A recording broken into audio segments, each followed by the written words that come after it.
welcome to Newsmakers, a co-production between the Epoch Times and NTD. I'm your host, Joshua Phillip. And I'm Tiffany Meyer. We start tonight with some big news out of China. Former head of the Chinese Communist Party, Jiang Zemin, is dead. That's according to state media reports coming out of China. Now, Jiang rose to power through the Tiananmen Square massacre of 1989, where he gave firing orders for the CCP military to kill peaceful student protesters. And as unusual rise from mayor of Shanghai to the head of the Chinese Communist Party broke from party tradition, as he had no family history with them. Now, it's believed his role in the massacre had something to do with it. And he also launched the nationwide persecution campaign against the spiritual discipline Falun Gong, going against the wishes of the other Politburo members at the time. And he declared Falun Gong was a threat to the atheistic rule of the Communist Party and gave orders to bankrupt them financially. Falun Gong is a Chinese meditation practice which is based on the principles of truthfulness, compassion, and forbearance. There were an estimated 70 million to 100 million Chinese people practicing when the persecution began in 1999. The full accounting of those killed under Jiang's persecution is still unknown.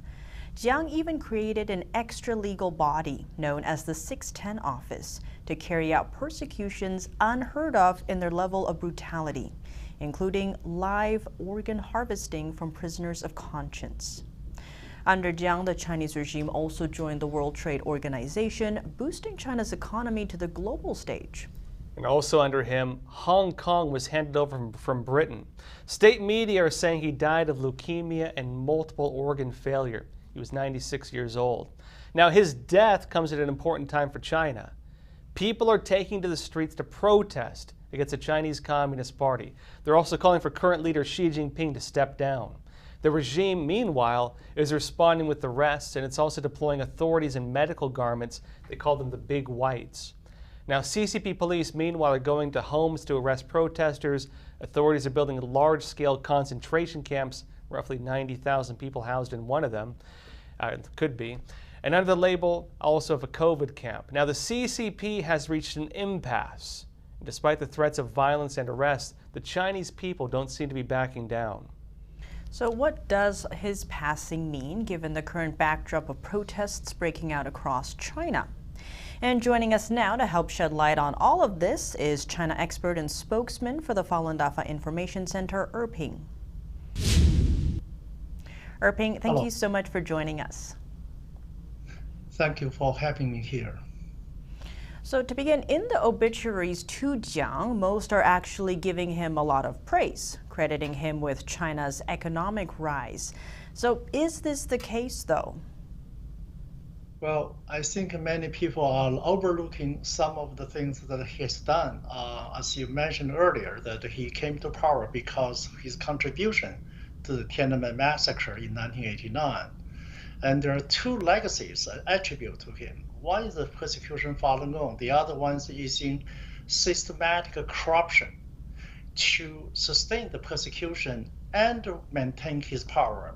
How did he do that? He allowed different levels of officials at different levels to have different kinds of means to access to wealth. And he also allowed the persecution of Falun Gong overseas. In the history of China, in the history of Communist Party, I should say that the persecution of public intellectuals and even the Cultural Revolution, which was at a great scale, it was all taking place within China. But the persecution of Falun Gong has been extended overseas. So the transnational repression is the first time taking place since Jiang Zemin. And Jiang Zemin used 1/4 of GDP to use it against the Falun Gong during the beginning time, the first year of the persecution in 1989 to 1990. So that was a quite massive effort from Jiang's part. And I'm curious, what's the significance of Jiang's death right now in relation to the protests? Well, the Chinese netizens actually celebrate his death on Twitter and overseas social media networks because they cannot express themselves freely inside China. We have to also remember that Jiang Zemin, one of his big legacy is that he started the policy of stability above everything, because the society was not stable because of the persecution of Falun Gong, who adheres to the traditional value of truthfulness, compassion, tolerance. And when people who believe good values are persecuted, not only the society lost the traditional values, but the wrong people, the bad people, will get promoted. So the society has been turned upside down in terms of moral values and become very materialistic. And this has been ongoing to this day. Another thing is Jiang Zemin built the Great Firewall of China because he wanted to censor the information about what happened to Falun Gong. When at the beginning, the first year I remember in 1989, the persecution of Falun Gong started. You can still access, Facebook inside of China. But then he realized, because the Chinese people will have, again, the truthful information about what's going on with the persecution, especially organ harvesting in China. So they built this firewall system using $800 million initially to build up this firewall system. Now, today's the facial recognition, the high tech in terms of tracking dissidents, all started with Jiang Zemin. So he has done quite a bit to upset the Chinese people, especially people who wish to access to international internet. Erping, speaking of the Great Firewall, how do you see Jiang's death impacting that? Will we see the firewall coming down, for example? Well, this is a catch-22. While the Chinese government is beefing up the firewall system, the practitioner of Falun Gong actually had devised two anti-censorship softwares. They were able to send in the links to users in China. Millions of people in China are using this free gate and also auto surf to software to access international cyberspace. This fight on over the internet freedom has been ongoing, but right now we are seeing an interesting trend. That is, the persecution of Falun Gong. About 100 million people are followers of Falun Gong. Has made a lot of the rest of the population. We had 1.3 billion people when the persecution started. Made a lot of people realize that if they distance themselves, then they will not be persecuted, which happened. And then the CCP started waging the campaign of persecution against the underground Christians and the public intellectuals and the human rights lawyers, and then later the Uyghurs. And for the last 3 years, the COVID lockdown has essentially affected everyone, people from different levels, all walks of life. Now if you look at this brief history in the last 20 years linearly, then you see that the CCP really cornered itself with nowhere to go, and this all started with the persecution of Falun Gong. Yeah, pretty serious stuff. Erping, thank you so much for being here. I appreciate it. Thank you. Folks, coming after the break, we're being joined by Louisiana's Attorney General Jeff Landry. Now, Landry was one of the officials who questioned Anthony Fauci on his handling of the pandemic. And get this, Jeff says Fauci could not recall key details on COVID-19. We'll hear more from that after the break.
Welcome back.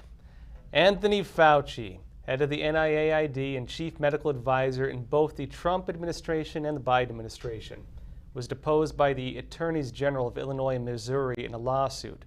And something interesting happened. Fauci seemed to have forgotten most of the key information on his medical decisions. That's right, we're talking about Anthony Fauci, the health expert who told businesses to close, who told kids they couldn't go to school, who basically said, let's see what happens when we lock people in their homes and flood the economy with government handouts. Now, thanks largely to Fauci's policies, we've been spiraling into inflation.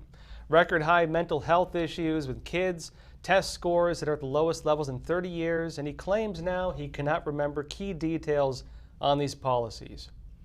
And joining us to discuss this is Louisiana's Attorney General Jeff Landry. Jeff and Missouri's AG Eric Schmidt sued the U.S. government in May, a suit that resulted in the latest revelations. Jeff, thanks for joining us. Thank you for having me. So you deposed that Anthony Fauci on November 23rd. Did he really say he couldn't recall the key details of his COVID response?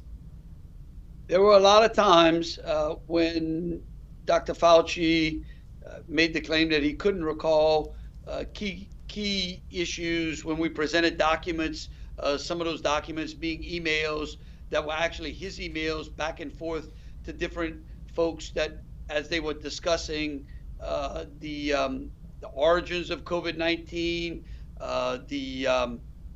and some of the other issues that we went over with him. So we covered everything from the origins of COVID all the way through his response to therapeuticals, to issues in the medical community who were out there basically offering up therapeutical drugs in ways to combat the COVID virus at the time. And of course, this was all based upon the lawsuit that we have, under which basically when Anthony Fauci spoke, Americans were censored by big tech. Now, I'm curious, why now? Why is it important to depose him? What do you hope to find with all this? Well, this was a suit that was initiated by General Schmidt and I here in Louisiana, where we sued not only Anthony Fauci, but the Biden administration, the CDC, DHS, the FBI. And the whole suit is based on the premise that the government colluded, co-opted, or coerced big tech into censoring Americans' free speech on social platforms. Because at the end of it all, the government, if the government cannot censor my speech, the government cannot also entice a private actor to censor that speech as well. They can't go in and put someone in the editorial rooms of major media outlets and tell them what they can and can't say on the news. But that's exactly what we believe they did and engaged in, not only in the COVID-19 response, but also in things like the Hunter Biden laptop. And Jeff, it seems we've recently witnessed the FDA, for example, try to rewrite COVID history by claiming it never prohibited taking ivermectin or hydroxychloroquine. So I get that Fauci was under oath, but do you think Fauci honestly couldn't recall key details, or is he trying to rewrite his own history here? Well, I can tell you this lawsuit is not going away. We intend to take this to trial. This is going to be one of many depositions that we're going to take. We've been in the discovery phase for quite some time now. Remember, the suit was initially filed in June of 2020, right after the government engaged in starting an agency called the Disinformation Board. Remember that?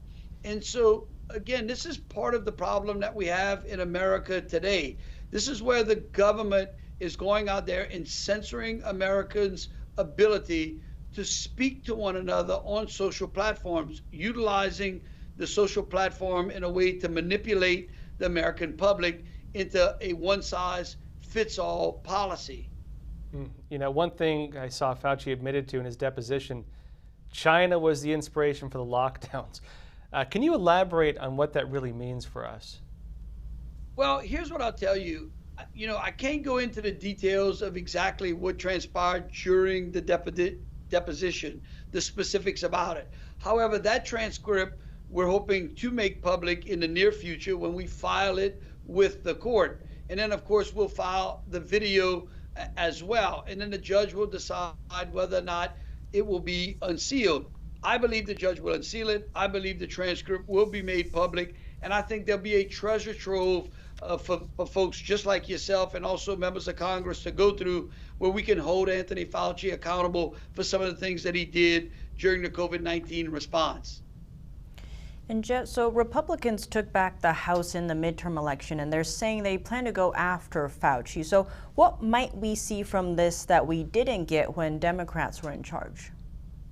Well, look, I can tell you that I can only just imagine what someone like Jim Jordan's going to do when he gets a hold of this transcript and gets an opportunity to have him and his staff go through it and then subpoena Dr. Fauci over on the House side. It's going to be interesting to see if he can't recall there as well. Again, I think that this is going to be a continual unfolding of one of the biggest collusions between the government and big tech to, again, censor Americans' speech. And again, what we're finding today is that some of the things that Dr. Fauci put in place were not exactly healthy for us. But this was the guy that was in charge of all of our health care, or said he could stop COVID in his tracks a couple of years ago. You know, back to the point, you mentioned the Disinformation Governance Board, also why you deposed Fauci. What's the significance, if it does turn out that the federal government was basically using Twitter or Facebook or whatever it was as a kind of a medium for government censorship? Why does that matter to us? Well, that matters because that's the whole premise behind the First Amendment. You know, our founders knew that in order to create a free society, to really have a free nation under which people are free, they had to be able to speak their piece, and they had to be able to do so in the public square without the interference of government of telling them what they could or couldn't say or what they couldn't hear. That's the whole foundation for the First Amendment. That's why this case, I say, is so important. It's probably one of the biggest First Amendment cases in modern times. Because again, if the government can censor through big tech our speech, there is no limits. We're really not free anymore. So it's going to be an interesting case. Hey, Attorney General, thanks for joining us. Thank you.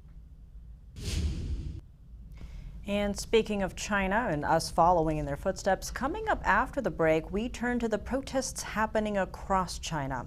Are people less afraid? And what has changed there? That's coming up after a quick break.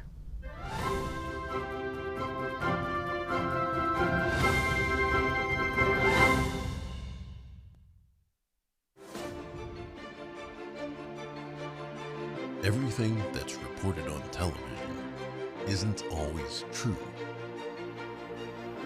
but it should be. NTD, the power of truth.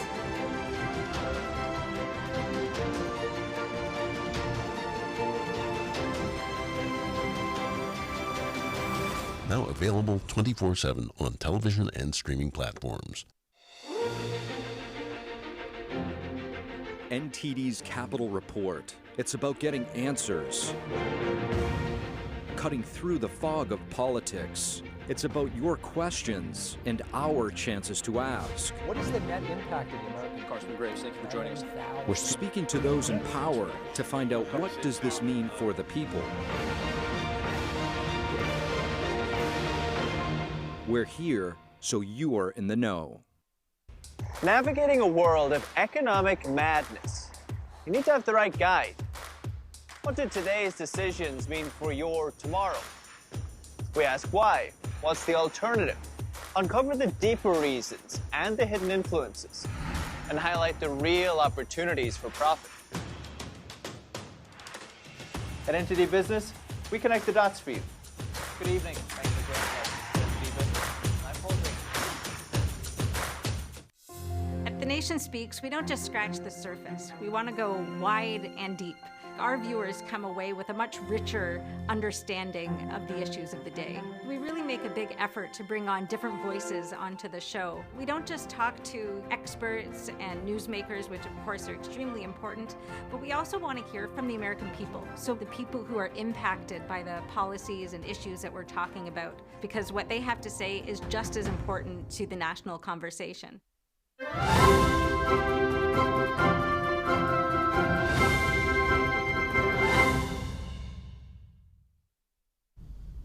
Welcome back to Newsmakers.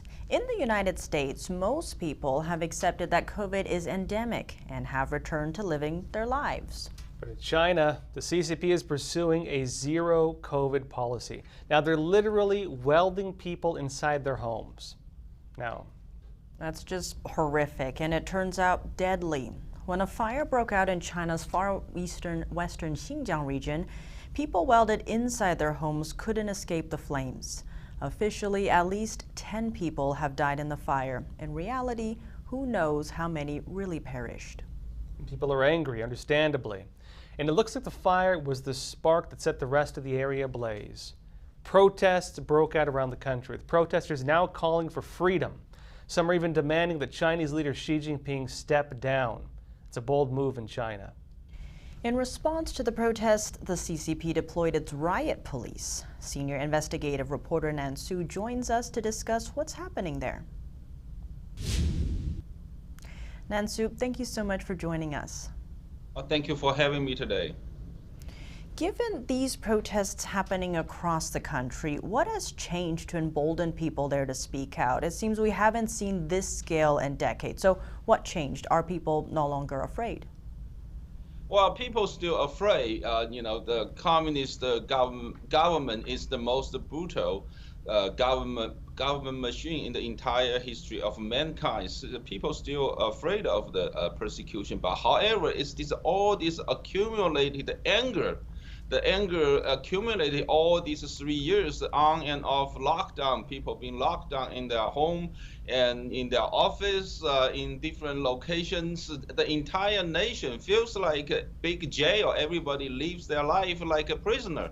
So this is just make people fed up. Enough, it's enough. All this anger really driving people, the accumulated anger really driving people come out and take to the street to protest. Now, on that note, why is China not willing to lift the lockdowns when pretty much the world is doing that right now? Why are they trying to basically live with the virus and instead they're sticking to this whole zero COVID policy?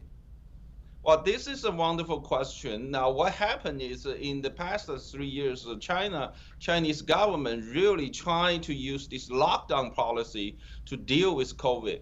Now, what happened is because they almost always lock down, either the building, the community, or maybe the city, even provinces.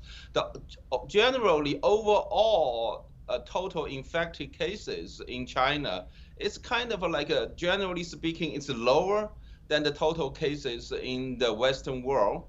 In different Western countries. And the Chinese government has been used the difference in the total infected cases between China and the cases in the Western world as a propaganda machine, the way to brainwash people to promote, see, this is the advantage of the Chinese communist political system.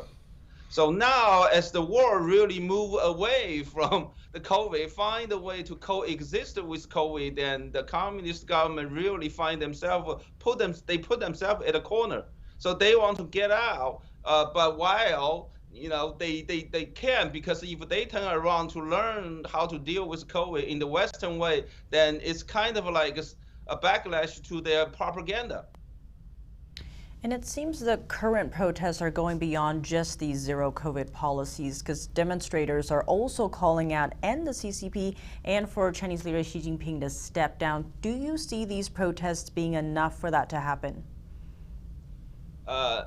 Not yet. We cannot predict what's going to happen the next. Apparently, right now, you look at all the protests. Apparently, there are different reasons for protesters to join the protest.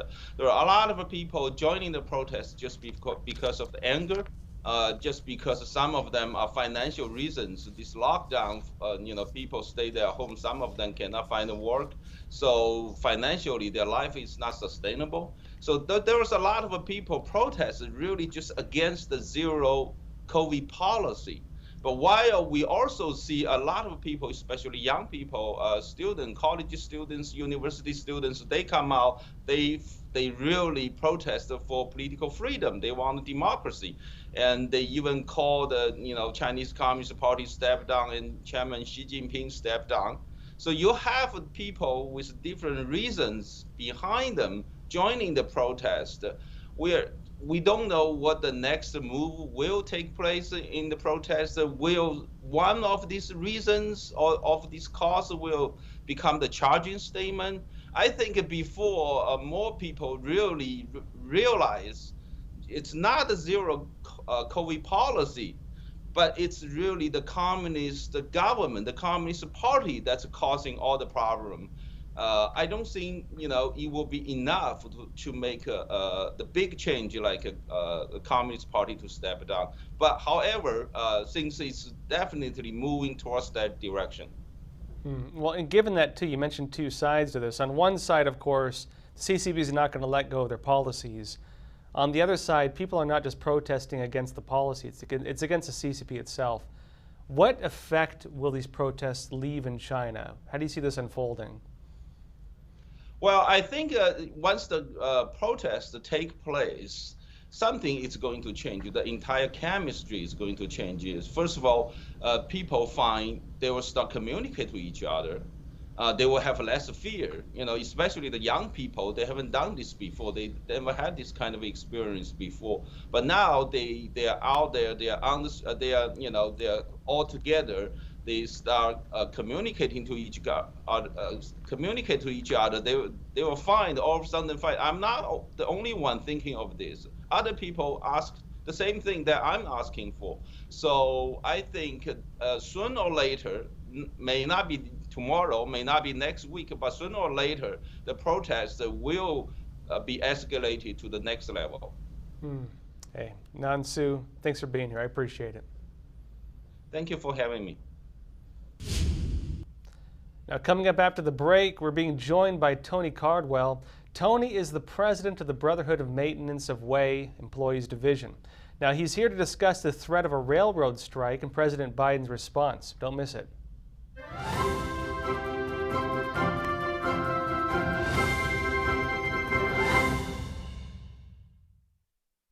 We are being censored. America's news outlets no longer provide the truth. 90% of news outlets in the United States are controlled by 6 corporations. They're not out to tell you the truth of what's happening. They're out to tell you the picture of the world that they represent. The Epoch Times is independent. We're not controlled by any special interest, and we never will be. This is a battle between truth and deceit, a battle between forces that would ensnare this country in ignorance, and between a media that wants to present you with the truth. Subscribe today to our digital edition at theepochtimes.com and join the Americans who are seeking truth and tradition. Read the difference on all your devices. We'd love to have you on board.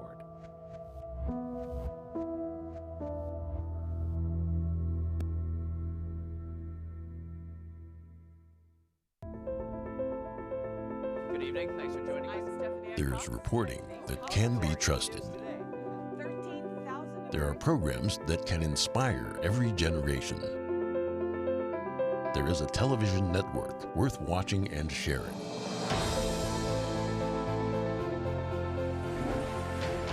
Our commitment is to bring you the facts and to show you the world. We won't be divided by politics, and we won't be swayed by the dollar. We believe in the strength of our nation and the hope in our shared humanity. We are NTD Television, and we are proud to bring you news you can trust and programs that make you smile.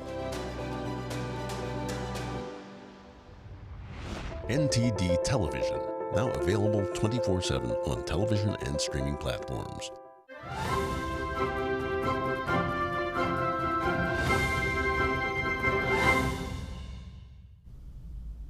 Welcome back to Newsmakers. Now, just in time for Christmas, railroad workers are threatening to strike. And if they do, the economy is going to get worse. If railroad workers strike, economists warn it'll lead to more shortages and more price hikes and could cost the economy $1 billion in the first week alone. In response to the railroad's threat, Biden is urging Congress to block the strike via legislation, and union workers are not happy about that. Joining us to discuss what's going on with the strike and Biden breaking with his usual union allies is Tony Cardwell, president of the Brotherhood of Maintenance of Way Employees Division. Tony, thanks for joining us. Thanks for having me on. I appreciate it.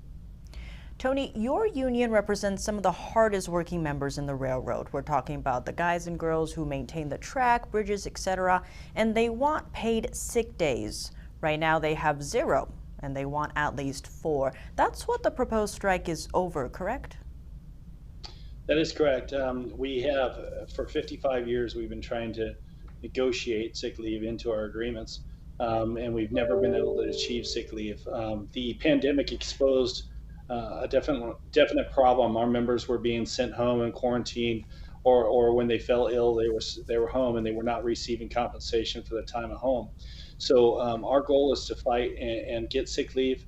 If an employee gets sick right now and has the flu, he's not able to stay home. He's forced by policy to be at work, and so he comes into work and he spreads that sickness around, and ultimately he doesn't receive compensation if he does stay home, and he can receive discipline for staying home as well. So it's a time that the railroads are going to have to pony up and ultimately give our members some sick leave time throughout the industry. In most businesses, you do get sick leave, and 4 days doesn't seem like that much. Why is the railroad industry different on this? Why are they not giving people sick days off? Yeah, ultimately, over 80% of Americans get sick leave, and there's no reason why railroaders shouldn't, particularly if as everyone has deemed railroad workers so vital to the economy. Our labor is highly skilled. The workers that I represent do some of the most complicated and difficult machine operations and physical labor in the business. And oftentimes they work in large groups. They work out in the elements, the cold, the heat, and they get sick. And they should be treated fairly, just like most of Americans, and they're not. So we're going to take this fight to the end. We're hopeful in the Senate that we get the votes that we need. And for the first time in the history of the railroad, we get employees that are going to be able to stay home sick. That's a wonderful thing. Tony, President Biden says he's pro-union, but then tells Congress to act against the unions and what they're trying to accomplish for their workers. Did Biden betray the unions by telling Congress to pass legislation to block a strike? Yeah, Biden's not a union negotiator. That's not his job. That's our job. No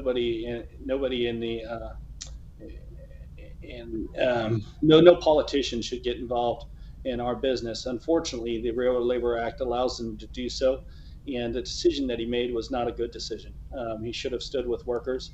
It would have been tough. It could have caused some potential damage to the economy. There's no doubt. But when working class people aren't being treated fair, there's nothing more honorable than standing up for them and ensuring that they get what they need to protect their rights. They're the ones that kept this country in operation, the supply chain moving. They were deemed as heroes and essential workers, and now they went from hero to zero that quick. Biden should have stood with us in this case, and I hope in the future he chooses not to make similar decisions, because if he does, it's going to be a problem. Now, and I know on the other side, Biden is saying the unions rejected what he said was a good deal, and that's why he turned to Congress. What was wrong with those deals? What happened with those deals? So they were rejected by our membership. The railroads continue to say that 8 out of the 12 unions have ratified, but the untold secret there is that the 4 unions that are still not ratified make up well over 50% of the membership. And so over 50% of the membership has not ratified this agreement. The problem was sick leave. It's that simple. The number one problem. There's other issues that we would love to improve on, and they will be improved on in future negotiations. But the number one and most resounding message across all crafts was that we cannot get unpaid time. We cannot get paid time off when we're sick. And more importantly than that, we just can't get time off at all for quality of life issues. The railroads have ran what they call the operating system that they use is called precision scheduled railroading, PSR. In PSR, what has happened is we've lost nearly 40,000 workers in the industry in the last couple of years, and so they've reduced the workforce so far back that the employees have to be at work. It's not about money, nor do the railroad carriers care about the money. It's about being at work. They've cut back so far that if one person doesn't show up to work, it causes problems in that area, and ultimately you can't get the trains operational or the crews operational. So because of their cuts and because they run such a lean, demanding operation, they can't afford to have employees off work, so they're forcing them to come in sick. It's bizarre, it's hard to believe, but it's simply true. Railroads haven't denied it either, and so they're gonna have to pony up. People are gonna have to be able to stay home when they're sick, or if they're a single father or a single mother, they have a sick child that can't go to school, things like that. They have to be able to stay home and take care of those situations.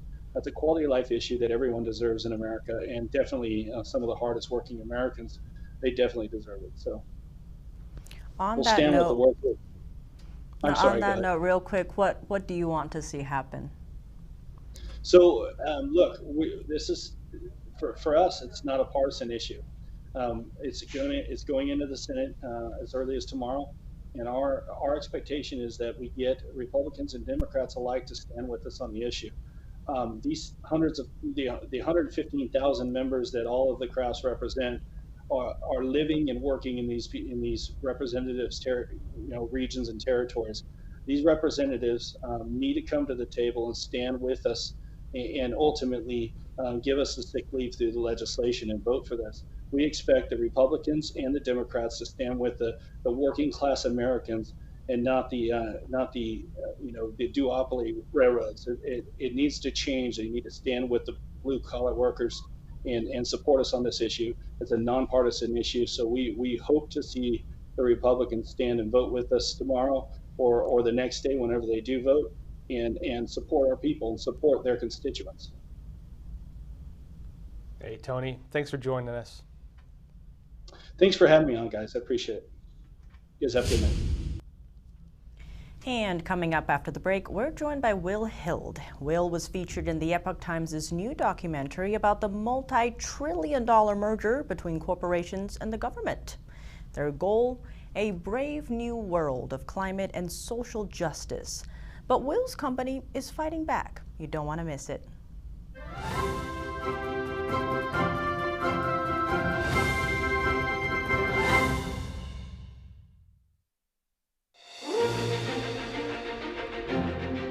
NTD's Capital Report. It's about getting answers, cutting through the fog of politics. It's about your questions and our chances to ask. What is the net impact of the American? Congressman Graves, thank you for joining us.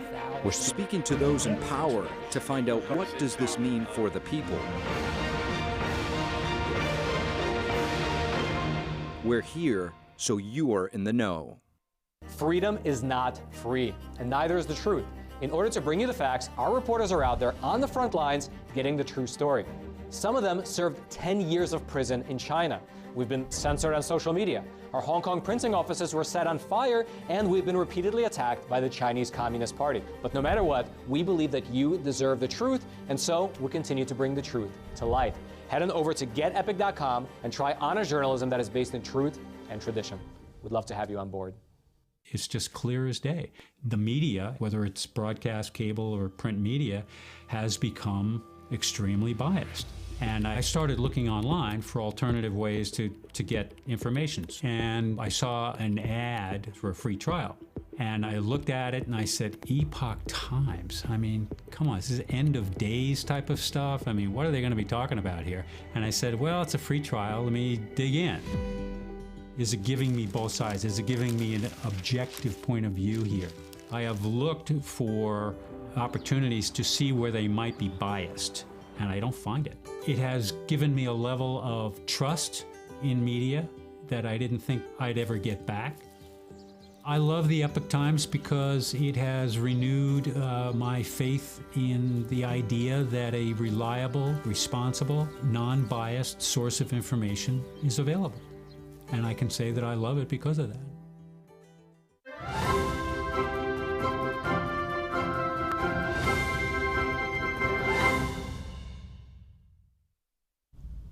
Welcome back. The world is going woke, or at least it seems that way. Disney's openly admitting it's introducing LBGT programming to its kids' shows. And on top of that, other controversial trends we're seeing are elementary schools introducing drag queen story hours, and some are pushing back. Yeah, and a lot of people are opposed to this as well. It does not stop with kids. California, for example, is banning new gas car sales, and several other states are doing the same thing. And did you know Hakeem Jeffries, the guy who wants to succeed Nancy Pelosi, is supporting a commission to study slavery reparations? On the surface, these issues might seem separate, but they're actually all connected. Now, here to discuss with us is the multi-trillion-dollar merger between the government and corporations is Will Hild. He's executive director of the Consumer First, and Will is also featured in the Shadow State. The Epoch Times documentary takes a deep dive into the march towards the brave new world of climate and social justice. But Will's company is fighting back against the ESG standards. He joins us now. Maybe he doesn't join us quite yet. I think he's having some connection issues. Will, thanks for joining us. Thanks for having me. Consumers First is fighting the growing merger between corporations, governments, and global institutions, specifically regarding healthcare, a union made possible by something called ESG. To begin, what is ESG? Well, it's billed by its supporters as a style of investing. It stands for environmental, social governance, and it's the idea that if you take into account all of these basically progressive left factors, that you'll do better in investing over time. What it really is a stalking horse for Wall Street fat cats to push their personal politics, their progressive left politics, into corporate America, and to take the focus of corporate America away from consumers, focusing on consumers and getting high quality goods delivered at a quality price, and instead basically becoming a political utility for the Democratic Party. Now, how is this merger between corporations and governments impacting, for example, healthcare? Well, healthcare is one of the areas in which you've seen a huge woke turn. Corporations are being asked to commit more and more to the DEI, diversity, equity, and inclusion, to the point where you have like the Boston Medical group talking about how they're going to treat patients differently based on their race. So it really is getting down to very insidious levels of effects on corporations. Will, on Monday, 13 Republican attorney generals filed a motion asking the federal energy regulator to prevent Vanguard from purchasing shares of publicly listed utility companies. Consumer First filed a similar motion against Vanguard. What are you hoping to accomplish? Absolutely. Well, FERC exists to prevent consumers from paying higher prices because of concentrations of ownership in the public utilities. And that's exactly what's happened here. Vanguard, State Street, and BlackRock now own significant portions of all of these companies. And while they're telling FERC, the Federal Energy Regulatory Commission, that they are just passive, that they don't push management to do anything, nothing could be further from the truth. These companies specify positions that they want management to take. They've even gone as far as asking for these companies to set retirement deadlines for otherwise perfectly good coal and natural gas power plants. So we're intervening to the point where we're saying, listen, Vanguard and BlackRock, they are not being truthful when they ask for these exemptions, for these thresholds, and it's time that the other side was presented, and maybe these authorizations need to be expired. Now, in the documentary we mentioned, there's examples of governments using their power to force companies to bend to their will. Canada's government, for example, telling corporations that they would suspend their insurance and even freeze their corporate accounts if their vehicles, for example, used in the Ottawa protests, or like in the United States when the Biden administration told social media platforms that it wanted to shut down particular views. It seems overall like there's already a certain amount of cooperation, not just from like the investment level, but between governments and corporations. I'm curious, What's the end goal of this whole shadow state agenda when it comes to all of this? Yeah, well, their clear goal is to basically turn corporate America into a political utility for the Democratic Party. If you look at ESG, every single agenda item is indistinguishable from the Democratic Party platform, and especially the far left wing of it.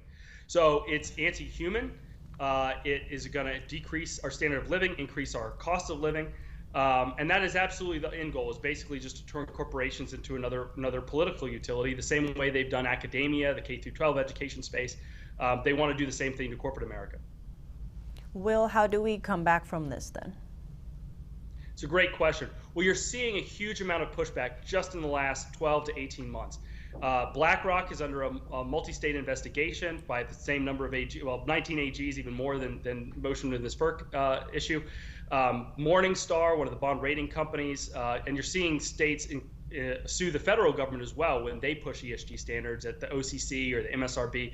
So there is a pushback afoot, and I think next year when we get into the state legislative calendar, when a lot of these state legislatures are in session, you're going to see a ton of anti-ESG legislation passed to start to say, you know, listen, we're a state that relies on oil and gas or agriculture or manufacturing or mining, some of these industries that ESG targets. We are not going to let you use our state's money, our state's pension funds, to undermine our state's economies and our state's jobs. So I think you're going to see in the next 6 to 9 months a lot of legislation pass at the state level. And now with the House switching to Republicans, you're going to see a ton of oversight coming out of, you know, the Commerce Committee, Finance Committee. You'll probably see some antitrust. And there's a ton, we mentioned it, but there's a ton of entanglement between firms like BlackRock and Vanguard and China. So you'll probably see some oversight in that category as well. Will, thanks so much for joining us. Thanks for having us. And coming up after the break, we're joined by Texas Attorney Brent Smith, who's here to discuss Governor Abbott declaring an invasion of the southern border. Is it much ado about nothing, or will it work? We'll find out more after the break.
Welcome back. Homeland Security Secretary Alejandro Mayorkas claims the border is secure. FBI Director Christopher Wray disagrees. He said the FBI is working with CPB, seized one vehicle, that that had enough fentanyl to kill the equivalent of the entire state of Pennsylvania. And that's just one they caught. Imagine how many others slip through undetected, or how much is carried across the border. Did you know that during the past 11 months, authorities made more than 2 million immigration arrests along the southern border? Yeah, and that's a lot. Secure, especially for secure borders, they're saying. And Governor Greg Abbott agrees with me, at least on that. In Texas, he declared an invasion of the southern border. He did indeed, but Mark Morgan, former acting chief of CPB and senior fellow at FAIR, claims that Abbott's declaration amounts to pretty much nothing. Now, joining us to talk about this is Brent Smith. He's an attorney in Kinney County, Texas. Hey, Brent, thanks for joining us. Thank you. Now, Brent, you haven't shied away from publicly criticizing the lack of border security and the horrific impact of illegal immigration really is having a big impact on Texas communities. It seems right now like Governor Greg Abbott is trying to help with this invasion declaration, but now he's getting pushback from Mark Morgan. Is his invasion declaration, is it simply just optics, or is it actually doing something? Well, you know, on the invasion declaration, the language he uses is that it invokes the constitutional authority he needs. But like you and I both know, it all depends on the follow through. What actions actually come after that invasion declaration is done? And Texans are holding their breath and praying that Abbott ends this nightmare for us. So far, I can't see anything actions he's actually taken under that authority yet. You know, we're hoping that he will very soon. And Brent, Morgan said that for the invasion declaration to mean anything, Abbott needs to give authority to the Texas Department of Public Safety and the National Guard to remove illegal immigrants directly back to Mexico. He claims Abbott must bypass the CBP, Border Patrol, and federal government altogether. Can Abbott do that? Well, you know, the invasion declaration has nothing at all to do with immigration. It has everything to do with saving lives of Texans and securing the border. Whether it's immigrants or cartels or terrorists that are on the border, what we have to do is repel the invasion, repel people coming across the border. At this point, all of Texas is doing is absorbing it. And we're, you know, like I said earlier, we're hoping that he does that very soon, and he has actions following up with that declaration that does actually secure the border for Texas, and not only Texas, the rest of the United States. The amount of drugs and fentanyl and terrorists coming through across that border. You know, people are concerned about the 9/11 hijackers that came through. We're past that. We have, you know, over 70 or 100 known terrorists that have been apprehended. What about the ones that we don't know about? It seems like it's becoming a question of state authority, and Abbott seems apprehensive about, you know, testing that limit, it seems. Any idea on why that is? I think he's concerned about possibly, you know, some type of criminal prosecutions coming after DPS troopers or state prosecution or state law enforcement officials. But, you know, from what I can tell with what the law says, once Governor Abbott declares that invasion declaration, he invokes a constitutional authority to enforce the border. Those troopers are acting under his control and his direction. I don't believe there's anything to worry about there, but that's something that they're going to want to try to take up in the courts, perhaps. And Governor Abbott put illegal immigrants on buses and sent them to Washington. He sent them to Philadelphia. He also sent them to Vice President Kamala Harris's residence. He publicly said he wants Democrats to understand what Texas deals with, and he got people talking. So what more can Abbott do that he hasn't already done? Well, you know, I think he was very limited on what he could do prior to declaring an invasion, but that's why it was so important that once he invokes that Article 1 authority, that opens up a whole different type of constitutional, mind you, authority. That means the constitutional trumps state law or federal law. It's constitutional authority that was specifically reserved to the states. Now that he has invoked that, he can do much more than bus immigrants to Martha's Vineyard. He can actually enforce the border and repel entries that come in. That's the thing that needs to go across. The message back to Mexico, Venezuela, and all the other countries, 150 countries have been coming in. Once they get the message that the border is no longer open, they'll stop coming. But right now, they know it's open. Everyone tells them it's open. They see that it's open. That's the problem we have. Until we close the border, and there's only two people that can do that. It's Abbott or President Biden. President Biden's not going to. That means there's one person left to solve this solution, in Texas anyway, and that's Governor Abbott. Now, on Biden's side, he receives a lot of criticism for publicly welcoming these illegal immigrants.